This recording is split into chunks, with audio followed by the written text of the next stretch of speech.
एकीकडे महाराष्ट्र मराठा आरक्षणावरून पेटले असतानाच महाराष्ट्र सरकारनं पुन्हा 9 खासगी कंपन्यांमार्फत सर्व पदभरती कंत्राटी पद्धतीनं भरण्याचा शासन निर्णय पारित केला आहे।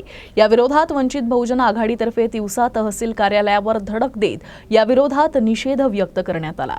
एकीकडे महाराष्ट्र मराठा आरक्षणावरून पेटला असताना त्या घाई गडबडीत डाव साधून महाराष्ट्र सरकारनं पुन्हा 9 खासगी कंपन्यांमार्फत सर्व पदभरती कंत्राटी पद्धतीनं भरण्याचा शासन निर्णय पारित केला आहे।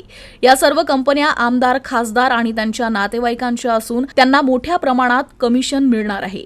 या कंत्राटी भरतीमुळे एससी, एसटी, ओबीसी आणि भटक्या विमुक्त जाती जमाती यांना कुठल्याच प्रकारचं आरक्षण मिळणार नाही। त्यामुळे हा GR संविधानाच्या विरोधात आहे। यासाठी तिवसा तहसीलदार यांना निवेदन सादर करत सरकारचा निषेध करण्यात आला। एकीकडे महाराष्ट्र मराठा आरक्षणाच्या मुद्द्यावरून पेटला असताना त्या पडद्याआड महाराष्ट्र शासनाने पुन्हा 9 खासगी कंपन्यांच्या माध्यमाने 85 संवर्गातील शिपाई पदापासून तर अभियंता पदापर्यंतच्या सर्व पदभरत्या 9 खासगी कंपन्यांच्या मार्फत भरण्याचा पुन्हा GR काढला आहे।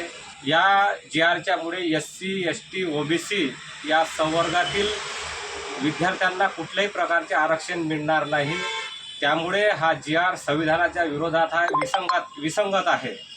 त्याचबरोबर खाजगी विद्यापीठाच्या संदर्भात महाराष्ट्र सरकारने एक बिल पास केले आहे।